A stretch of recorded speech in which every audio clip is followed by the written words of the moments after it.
Hey, friends, it's your intrepid warrior, David Land, Julie, on the Leadership Deep Dive show. Welcome, welcome. I've got a special guest for us today. His name is Robert Kennedy III. He's a leadership communication expert, an international keynote speaker, a corporate trainer, and best selling author. And for a dozen plus years now, RK3 has spoken for and worked with some of the world's largest organizations, associations, government, and faith-based groups. His notable clients include AARP, Social Security Administration, ComScore, U.S. Coast Guard, Barnes & Noble, and a whole bunch of other folks. So welcome, welcome, welcome to the show, Robert. David, thank you so much for having me, my friend. I just love that you called yourself an intrepid warrior. Well, some people take offense at that Yeah. because warriorship, you know, we're going to have a conversation about communication. And sometimes, words have meanings. Yeah. And warrior, for some folks, can have a very negative connotation. Yeah. But in the Buddhist tradition, the warrior, the compassionate, courageous warrior is someone who sticks around to help people. And so that's why and that takes warriorship. It takes something to really be in the world and with an intention to help others. And that's the form of warriorship that I'm talking about. And of course, the Yeah. intrepid part is the adventurousness. So, Yes. but That's the thank part that you. caught my attention. That's the Yeah, part yeah, and here's why it caught my attention. I grew up in New York City as a child, in Manhattan or in New York City. I lived in the Bronx, but we used to go yeah. down to visit this warship, this aircraft carrier called the Right, Intrepid in right, New York City, and now it's a museum that right. is there. So it's as a kid, I loved visiting it. Yeah, it's interesting. I didn't know that you grew up in New York City, and I Yeah. don't. When we had our pre-show introduction, oh, I didn't share that. I was also born in New York City, in Brooklyn, and then I grew up, lived over in New Jersey, came back to New York later in life, but never made it to the aircraft carrier. Yeah. It's Of still all there, man. things. Yeah. I know. My sister lives on the Upper East Side, and I'll have to I'll have to make a trip over there on my next visit. And it's very interesting about people who grew up in New York City. I mean, I did go to the Empire State Building. I did go to the Statue of Liberty, but some people who grew up their whole lives in New York City, they never make it to these landmarks, right? Dude, I grew up there. I didn't go to the Empire State Building until about 4 years ago with my wife for our anniversary. That's great. I That's great. I went to the Statue of Liberty for field trips in Right, elementary school, but not right, to the Empire State. right, right. Well, it's a nice intro um, to our conversation or our communication about communications today, because when Yeah. we last met, we didn't communicate that we share a heritage of growing up in New York City. So Yeah. that was a missed opportunity, but I'm glad it came out here in the show. So welcome, and let's talk about this topic of communication in general and transformative communication in particular. I'm aware that we're living in a time where a lot of individuals, present company excluded, and maybe some people in our audience, prefer to communicate via text, or text especially, uh, Mhm. or maybe messaging on social media. Let's see where this goes. Yeah. Let's see what's on your mind to share about communication today. Yeah. Well, yeah, there's a lot. We can get into it, man. Let me know what you're thinking. Well, I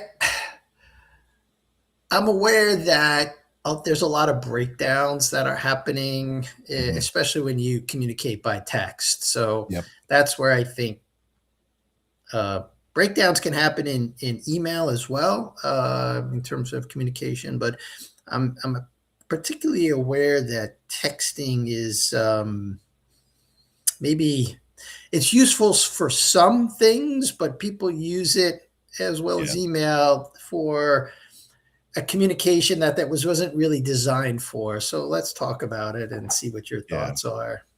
Well, there's so many different pieces of it. I think people we all have different interpretations of language and meaning. Some of that is based on our culture, some of Mhm. that is based on our generation, some of Mhm. that is based on even if we think about the locales that we live in. So, Mhm. for example, I saw this meme the other day that talked about growing up in New York City, and it was two words, you good? And they said, depending on where you grew up in New York, you good could mean a lot of different things. You good can mean, Right. hey, are you okay? You good can also mean, um, yeah, do you have a problem with me? Right. Right. you, you, so, and that's just kind of like, colloquialism. But if we think about text, we think about generations as well, where my grandmother didn't grow up with texting, and so her version of communicating via text is very different than my children. I've got three children, and one in their 20s, one just about to hit 20, and one that's a teen, right? And so they communicate very differently. My grandmother wants to do full paragraphs. Oh, right. Yeah, exactly. Right, right? Exactly. She Yeah. full writing all the stuff and full words, and my teens will respond WYARN, Yeah. like Right. where you at right now. You gotta like Google that. Yeah, yeah. So that's what they're saying, and then there's this combination of stuff. So, and then there are these rules that some generations may not be aware of, right? Who came up with the idea that writing in capital letters is considered yelling? Right. Not Right. everybody knows that, and some people will write an entire email or an entire text in capital letters because maybe they're excited or their caps lock got stuck, and they're just like, Right. whatever. Right. They just kept writing, and somebody gets that text, and they're saying, "Why are you yelling at me?" Doesn't matter what was written in the text. They're saying, "Why are you yelling at me?" So there's Right. so many different nuances and rules and layers, and everybody's not always aware of what the other person's uh, schema or what Right. their rules that they've been exposed to are. And so that Mhm. is why texting alone is not the most helpful form of communication unless you all have agreed prior on all of the rules of your communication. Yeah, I don't know that. I like what you're saying. There are all these differences in terms of generation, in terms of, location, in terms of context. All this would be Mhm. in the realm of context. Right. And here we are, you and I, on video, having a conversation, a communication, one on one. Just we can see each other. So Mhm. there's a lot more information available in terms of facial reactions, in Yes. terms of intonation in our voices. And a lot of that gets lost in digital text and email. So I think that's what I have become aware of. And with my own children, we have like a group family chat with my wife and my two daughters, and Yeah. there it's kind of shorthand, and we use emojis, and sometimes we'll share Yeah. pictures. But my girls know that if they want to have a substantive conversation with their father, that's related to anything really, but that's on their minds, they have to call. And Yep. then the other thing, and I've had to sort of frame it for them how I want to be communicated with. Like I will say, if I don't pick up, please leave a message. If you do not leave a message, I will not return your call because then it's Yeah. not important. But a lot of people have this assumption like, oh, I called you and they don't leave a message. And like, well, I didn't get a message, so I assumed it wasn't important. Anyway, so there's all this kind of stuff that's going on. And I do think it's important when you're in relationship to um, share or communicate how you want to be communicated with. Yes. Yes. That's very Right. important. That's Yeah. very important. Well, and so, our um, audience consists of leaders. And so I'm curious about your view on all this, especially communication for in a context of leadership. So what's on your mind today for that? Yeah, well, being a leader is unique. It's a very important position, but it's also a very unique position because you don't get as much grace or leeway as another person who is your colleague might. A Mhm, leader can say something and it can be, especially in this social media age, it can be chopped and diced and mhm, thrown every which way, and it can turn out to be not what you meant.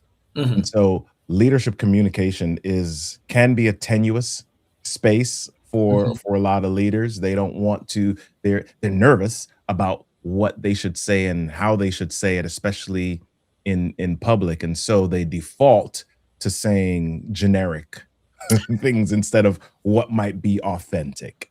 And Right, so the caveat or the irony there is that man, the authentic is really what connects with right, people. right. That's really what draws them in. And so many leaders, I miss out on opportunities for bringing people along, creating buy-in behind vision because they have not leaned into some of the vulnerability of language. They haven't Mhm, leaned into some of the vulnerability of their own personal stories or their own experiences that mhm. creates the connectivity in organizations and trust with people. And so I would love to share with leaders, hey, figure out connection is important. Connection is most important. Connection is what really builds trust. How can you create space outside of just your words? How can you create space for your experiences and the stories that create that emotional tie Yeah, between you and your audience? yeah. Well, since you have the floor now, my friend, like, is there something? I mean, you Yeah, and I have already shared where we were born and raised, and um, how New York City style yeah, language and communication often is quite different from other parts of the country. But I'm yeah. curious if there's something in your background that you want to share that got you into this field of communication. Like what's the origin story of the work that you're doing now? Yeah. Well, I don't know the well, that's not true. I'll share it this way. There's a story that I've told countless times. When I was a child, I grew up in New York City, but I was actually born on the island of Jamaica. Mm, And so as a child in Jamaica, we had people in our house who we called helpers, and we refer to them in the States as nannies or, maids or other people that are around. mm, Now, to have a helper, you didn't have to be rich, okay? You didn't have to have right. you didn't have to be affluent.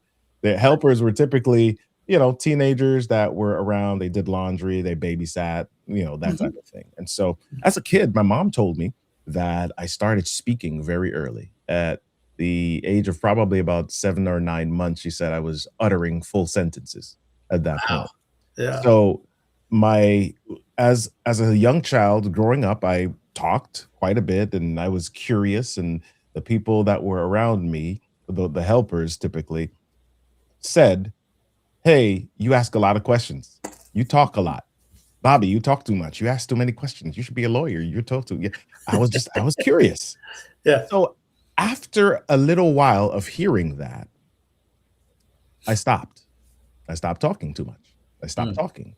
Be careful what you say to little kids because you don't know what it does inside of them. Yeah. It's as a little child, I grew up being known as the child who would rather be in his room playing with trains than out at the party with everybody else. Mhm, mhm, So I would say those early formative years created the idea that my words were offensive or my words were not important to mhm, other people.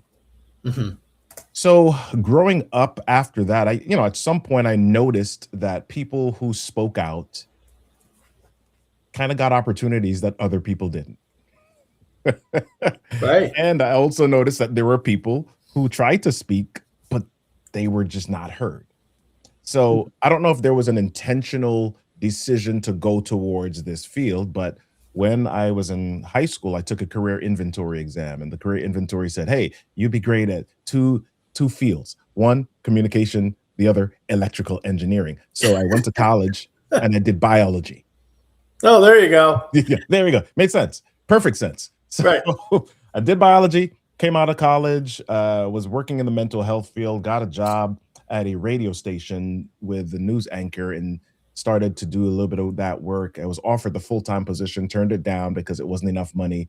And then I stayed in the mental health field and I went into teaching after that. So I taught for 10 years and then started an e-learning company building courses. While I was building courses, I would teach how to build those courses. And every time I did that, Mhm. somebody would say, "Hey, are you a speaker? Hey, are you a speaker? Do you speak? Are you a motivational speaker? Do you do other things? Do you speak? Yeah. What else do you speak on? What other courses do you teach?" Right. And I was saying, why do you keep asking me this? Why do I keep getting this question? And ultimately, every time I pried a little bit further, people would say, "Yeah, there's something about the way that you speak. There's something about the way that you teach and deliver Mhm. information. It's not just delivering information. There are Right. lessons behind it. There's inspiration behind it. When I leave your class, I feel like I can conquer stuff." Yeah, that's great. Inspiration, right. Yeah, So yeah, I wanna sort of go back to your when you were under a year old yeah, and the helpers told you, "You speak too much," so, um, words have impact, yeah, we know from the Gospel of John, in the beginning was the Word, and the Word was with God, and the Word yeah. was God. That's So right.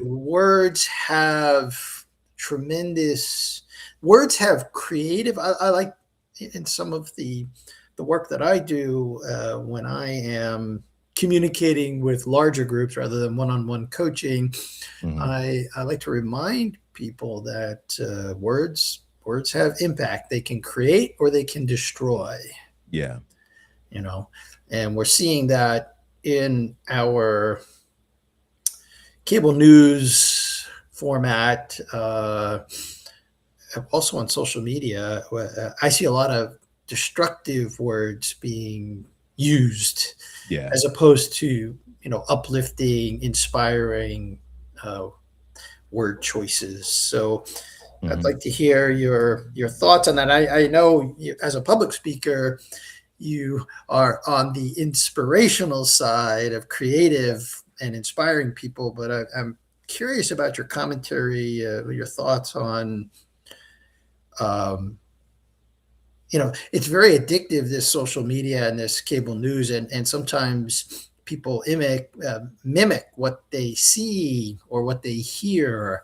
So I think we Yeah, have to be very careful when we're taking in communication and um, how we then model our own voice. yeah. So I'm curious about your thoughts on that. Man, well, you just referenced the first verse of John, and there is another verse in Proverbs where it talks about as a man thinketh, Mhm. so is he, right? Yes, And yes. our thoughts don't come simply because we're sitting there with our eyes closed. Our thoughts come about based on everything that we ingest. Mhm. If Yes. there is, if I go back to the story of me at 1, 2, 3 years old, hearing certain things constantly. It wasn't just that I heard it and then I ingested it and then it became my thoughts. Right. And my thoughts were what I then executed. Yeah. My thoughts were, Exactly. okay, my words are not important. My words are overwhelming. My words are not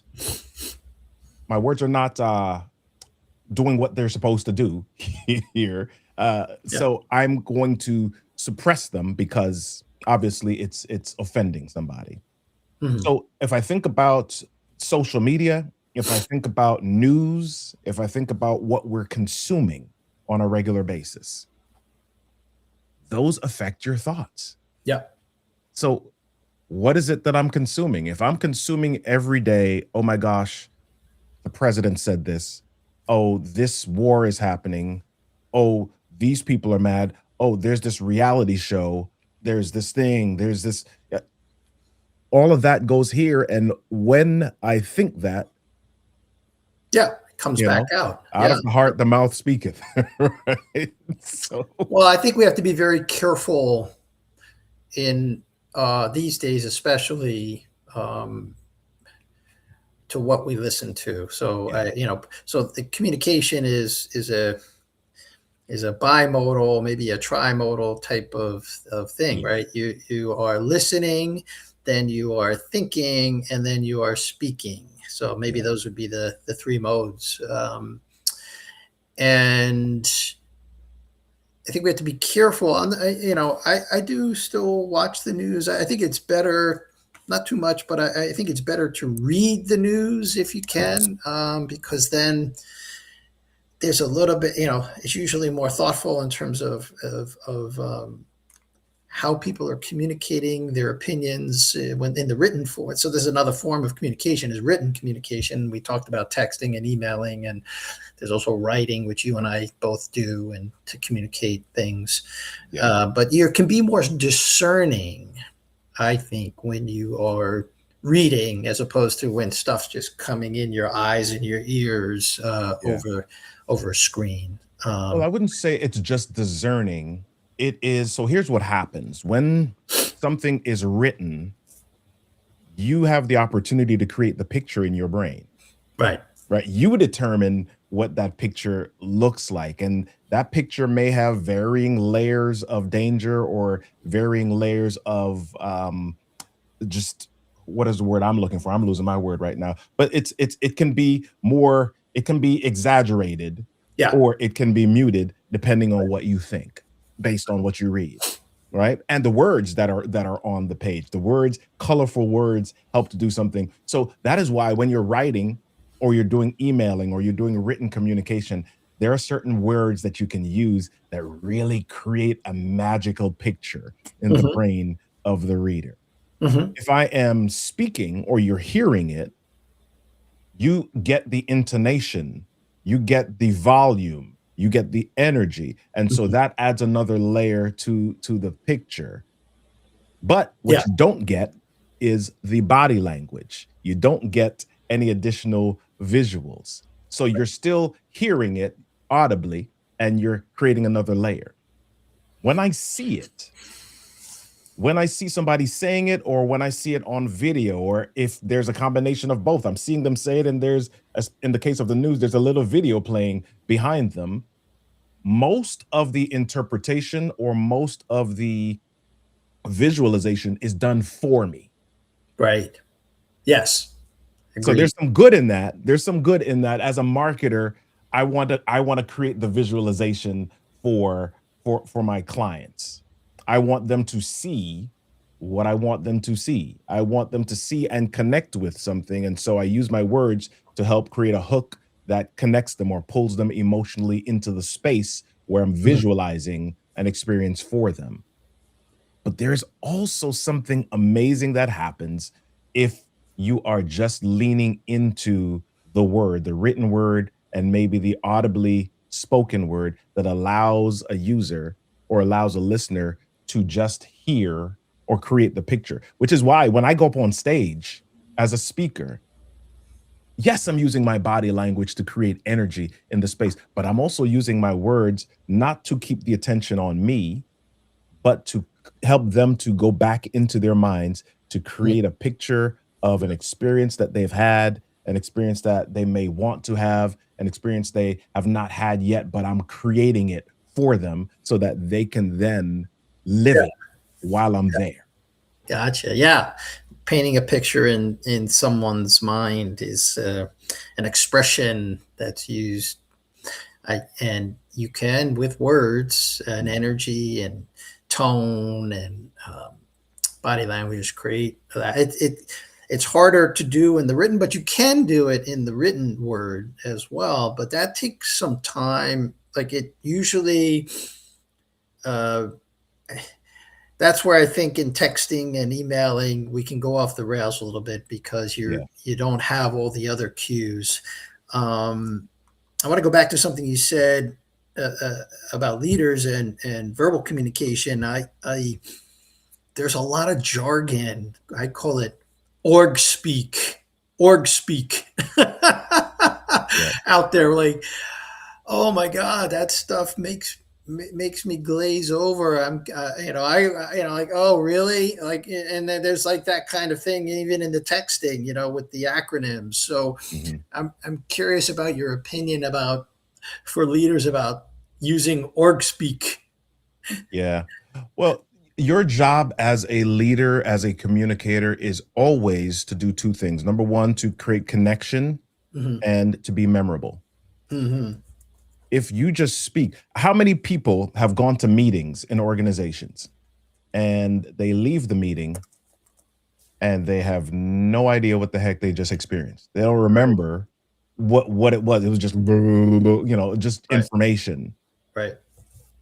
But if a leader walks into a meeting and they share the story of what happened, who it happened to, and why this is important, Hmm. then people walk away with that context for any numbers or any data that is put on top of that. The data is insight, the data is icing at that point. But the why underneath that, the story underneath that, that's the memorable thing, right? I remember I was doing a workshop for the Social Security Administration, and the leaders in that room kept saying, "My gosh, I'm having a hard time getting people to do even basic things." There's some people that are being sloppy with spreadsheets and things like that, and I can't figure out how to get them to put more care into their spreadsheets.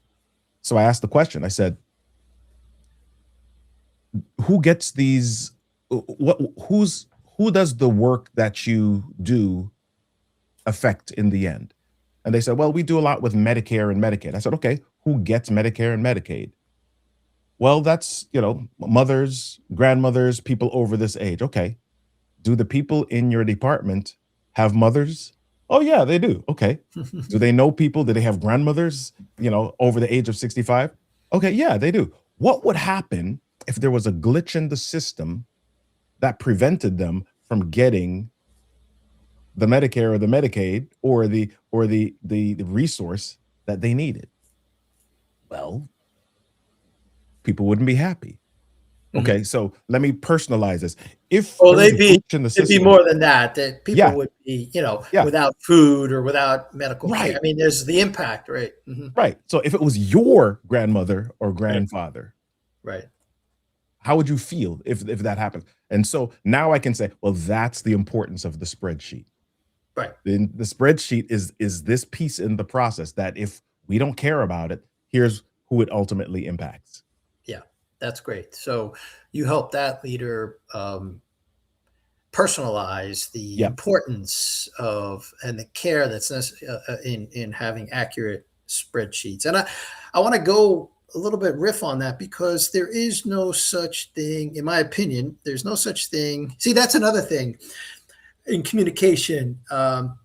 You get to have opinions. And Yeah. I like to preface something with like, well, this is my opinion, Mhm. because I'm not making a statement of fact, but like my opinion is that there is no such thing as perfect communications. or Yeah. communication. So that's an opinion. And um, I think because of some of the things we shared about earlier, it's not only how you express whatever it is you're trying to express, it's also how it's received.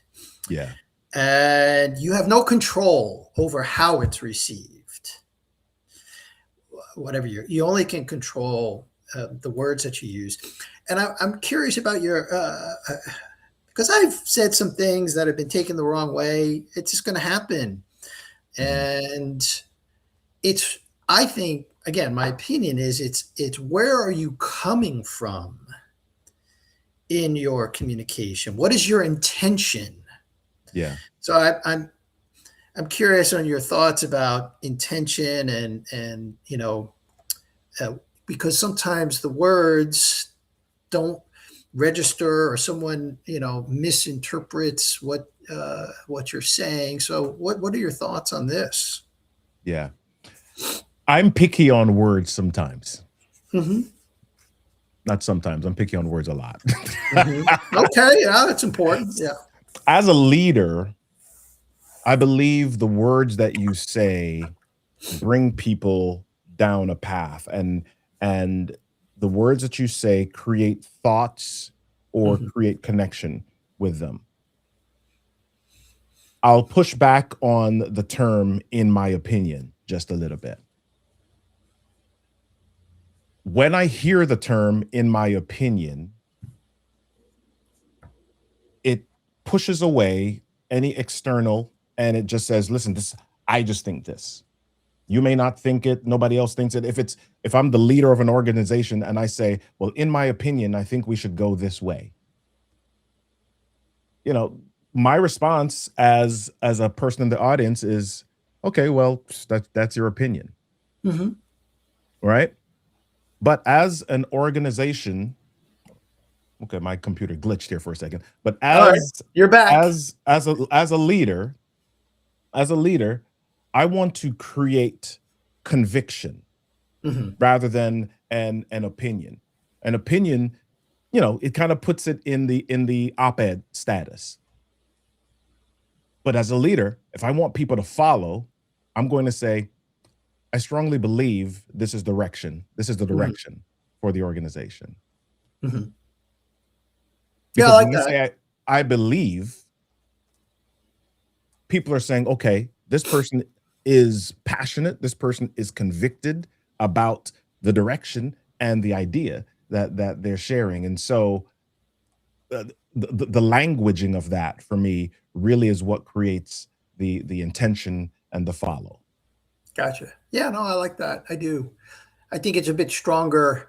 I preface things as I did with you. That Mhm. was real time in Yeah, that this is it's less convicted than I believe, or yeah, sometimes I'll say my sense is, and I want to ask you about that because yeah. I, like you, was educated in science and engineering at the university level.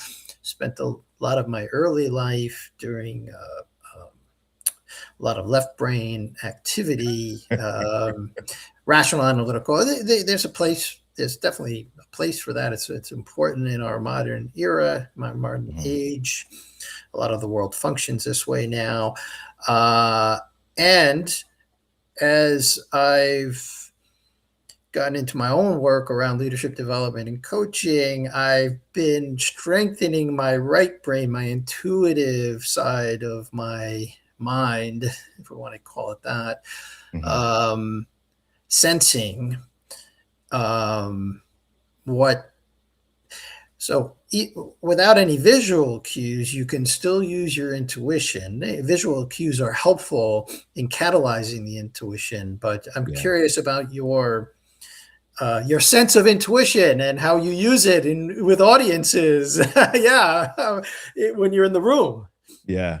That's hard to teach, man. It is. I don't know if there is a class on intuition. I do believe that repetition creates confidence. Repetition helps you to be able to do things a bit better. The more that I'm in front of an audience, the more that I'm in front of the audience and looking for specific things. If there's somebody that teaches me that says, "Hey, if you're standing in front of the audience, look for the person that's smiling." Okay, cool. So I continue and I look for the person that's smiling. If you're in front of an audience, look for how many people are on their cell phones when you're Mm, speaking, right? Look for these signs. The more that I do that, the more it becomes a bit natural for me right, to do that.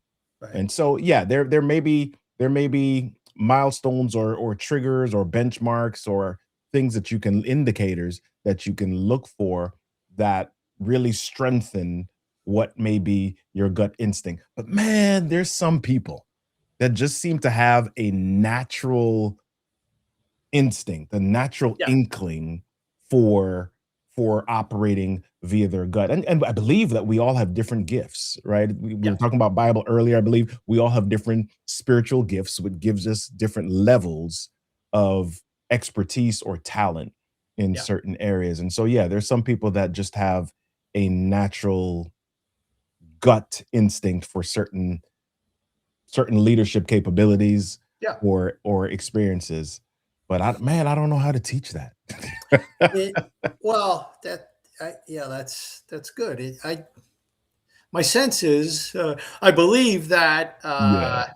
we all have this capacity, and you can strengthen it by Mhm. using it through repetition. So I like Yeah. what you're saying there. It's not. It's something that probably about when I got on this path, I started strengthening my intuition, and it's Yeah. about listening. We call it we call it listening at level 3. Like level 1 is listening to the words people Yeah. say. Level 2 is sort of all the visual cues, but level 3 is that energy it's listening deeply to your own intuition, sensing what's happening in the room, how something lands even though no words are being spoken. So I think that's an important part of communication. When you're in front of audiences, you get a sense of what the energy of the Yeah. room is and what's required in that moment. It's not just the visual cues. That's a level 2 thing. Like you're scanning the audience, you're seeing who's smiling, you're seeing who's nodding, you're seeing who's bored out of their minds. But there's something, as you say, about having done this for so many years as you have. There's something that comes to you uh, uh, in a way that you know how to shift in Yeah. that moment. And that does take practice and trial and error. In other words, you might be sensing. Here's what I say to clients about intuition is there's no right or wrong with intuition. There's just intuition. And Yeah. you have a feeling, you have a sense, you blurt something out to test. If you blurt out some words, this Mhm. is where people refrain. This is where people withhold. They're having and I've seen this in groups. Um, People will have something that comes up in a conversation, but they will withhold. This is actually one of the most um, challenging thing I think that individuals have is should I share or should I withhold? This is and Yeah. I tend to encourage people to share, to blurt whatever their intuition is telling them, but not be attached to it being right or wrong. Yeah. Yeah. Yeah. Yeah, Yeah, and I love that you said the attachment to right or wrong, because the reason that a lot of people don't share is because they've already created a story about how it will be received in the space. right. Right? And part of the reason they've created that story is because they've gone through an experience where either they've seen somebody else say something and nobody responds, or they were in a room and they shared something and everybody just kind of gave them the polite nod. And Mhm. then somebody else behind them said something and everybody's like, "Oh yeah, that was great." And you're like, "Dude, didn't I just said that? What Yeah. how come David got the yay and the applause and I just got the polite nods?" Or they'll say something and they will get criticized for it. I mean, this is Yep. sort of part of what happened to me growing up. I had some teachers, role models. Your Yeah. teachers, who were quite harsh and critical in their response to either my work or my speech, Yeah. and that was very difficult for me to overcome as an adult. But thankfully, I'm still willing to put my words out into the world and Yeah. be criticized for it and not take it personally. That takes courage, my friend. Well, that's where the intrepid warrior comes in. So, if you had something today, I mean, I really appreciate this conversation and this communication, Robert. If you had something uh, to share with the audience that you might like them to put into practice or go try coming away from what we've been talking about, what would it be? Well, we didn't dive into this deeply, but I want audience members to capture their own stories. Mm, Here's why I share that. Too often, we there's information, there are experiences that we go through in the day that would be helpful to somebody else, would create connection with somebody else, but we cannot pull it up because we haven't captured it. This mhm, great book called Storyworthy by a guy named Matthew Dix. And mhm, in that book, he has this practice. At the end of each day, he writes down 5 things that happened that day. Doesn't matter what it is. I went to the gas station, I put gas in my car. I went to the supermarket. My wife sent me to get one thing, and I got five. It doesn't really matter what it is. Writes down mhm, 5 things, draws a line, and on the right side, he says, "What did I learn from that experience? Or what's a lesson that I could take from that experience?" mhm, mhm, And the more that you're intentional about that, you will see that life is so rich with experiences and learning. mhm, And the more that you're able to attach learning to each experience, you can then begin to share with everybody else who's going through what seem to be minor experiences, because we don't know how those experiences are being experienced by them. You might see something, and I'm sure all of us have had a moment where we see somebody do something and we're like, oh, that's no big deal. But in their mind, it was a huge deal. mhm. So if you can share with them, okay, this is what the meaning was for me, or the lesson I learned when I went through that thing, then you can be transformative in their lives. So I encourage everybody to capture your stories. Take a moment at the end of each day and capture your stories. All right. Well, I think that's a great exercise um, as a way of transforming Mhm. the mundane into the magnificent.